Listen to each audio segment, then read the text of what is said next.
যতটা সম্ভব আমাদের কম ল্যান্ডে কত আধুনিক পদ্ধতিতে জমির ক্ষতি না করে আমরা আমাদের উদ্দেশ্যটা সফল করতে পারি, সেই উদ্দেশ্যেই চাষ। আমি লাস্ট একটুখানি বলবো, শান্তনুবাবু আজকে দীর্ঘ 8 ঘন্টা ধরে আপনাদেরকে জৈব চাষ সম্পর্কিত আপনাদের এটাও বলেছে যে ধনচে চাষ করতে। ধনচে অনেকের বাড়িতে গরু নেই, গোবর সারটা আপনারা পাচ্ছেন না, বছরে একবার করে ধনচে লাগান, বেশি দিন লাগবে না। ঠিক যে টাইমটা 2 মাস 3 মাসের জমিটা ফেলে রাখা হয়, এই টাইমটাতে আপনারা একটু ধনচের বীজ দিয়ে দিন। ধনচে গাছটা 4 ফুট 6 ফুট যা ফুট হয় হোক না কেন, আমার 2 ফুট হলেও হবে, কম হবে কিন্তু হবে, আমার অভ্যাসটা হবে যে আমি চাষটা করছি। তাহলে ধনচেটা যখন আমি লাগে, বা ধনচে লাগা থেকে আহামরি আমার মনে হয় না খুব এমন মানে খাটনি হয় আর খুব এমন টাকা ব্যয় হয়, তাও হয় না।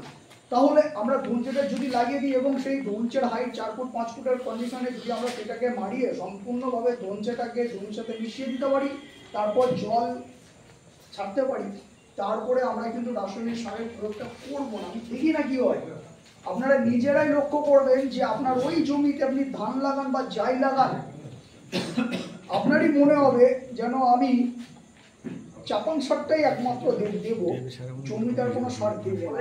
আমরা কিন্তু চাষ করবো না। আমরা যে আরো যেখানে বলছি ভার্মি কম্পোস্ট বা কেঁচো সার, আমরা এই দিকেও কিন্তু এগোচ্ছি। আমাদের ব্লগে অনেকজনা করেছে এবং আস্তে আস্তে এই জিনিসগুলো বাড়ছে, এবং এইগুলো যদি বাড়ে তাহলে ভবিষ্যতে একটা কথা বলতে পারি, আপনাদের কোনো সময় একটা সময় যাবে সরকার থেকে টোটালি ব্যান করবে কিন্তু কেমিক্যাল। কারণ কি, আপনি যদি যান এখন গ্রামের মধ্যে 10টা বাড়ি 3-4টে বাড়িতে অন্তত ক্যান্সার রোগী পেয়ে যাবেন।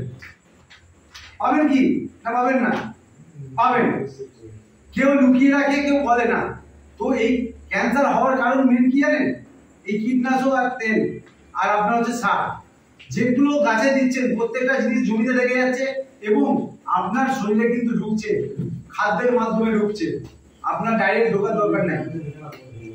হ্যাঁ, তো এইগুলো যদি হয়, আজকে একটা সময় কিন্তু ক্যান্সার প্রত্যেক বাড়িতে বাড়িতে দেখা যাবে। ডাক্তাররা নিজে বলেছে, টাটা রিসার্চ সেন্টার থেকে বলেছে যে প্রত্যেক বাড়িতে এমন দিন আসবে, এখন বাড়িতে যদি 5-6টা দেখা যায় তখন প্রত্যেক বাড়িতে ক্যান্সার দেখা যাবে।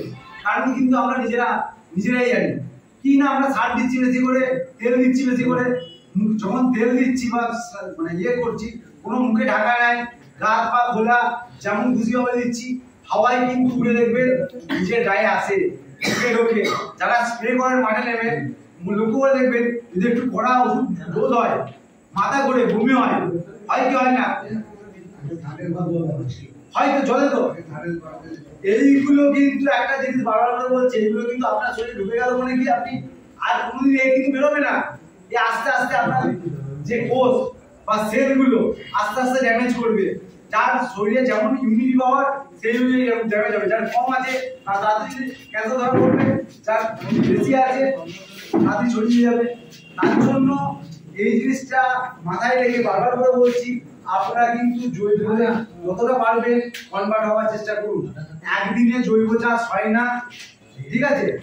একদিনে জৈব চাষ করতে পারবেন না, এটাকে চেঞ্জ করতে গেলে সময় লাগবে। তো কি সময় লাগবে না, ধরুন আজকে আপনি 10 কেজি ইউরিয়া ইউজ করছেন, কথাই বলছি, এই 10 কেজি থেকে নেক্সট বার যদি চাষ করেন 8 কেজি করার চেষ্টা করবেন, আর বাকিটা জৈব সার দেওয়ার চেষ্টা করবেন। ধনচে করতে পারে, ধনচে বাজারে দেখবেন ওটা 8 কেজি তখন 5 কেজিতে নামতে পারে।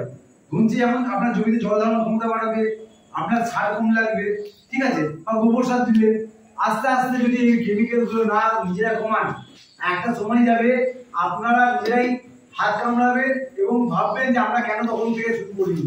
কারণ কি, আমাদের যে জায়গায় আমরা পৌঁছাচ্ছি সব কিছুর দাম বাড়বে। ধরুন এখন সারের দাম কিরকম দামে বেড়েছে, আপনি যদি যতদিন যাবে সার বেশি দেবেন, সারের পরিমাণ বাড়াবেন, কম সারে কাজ হবে না। তো সার যখন বেশি দেবেন তখন কি হবে?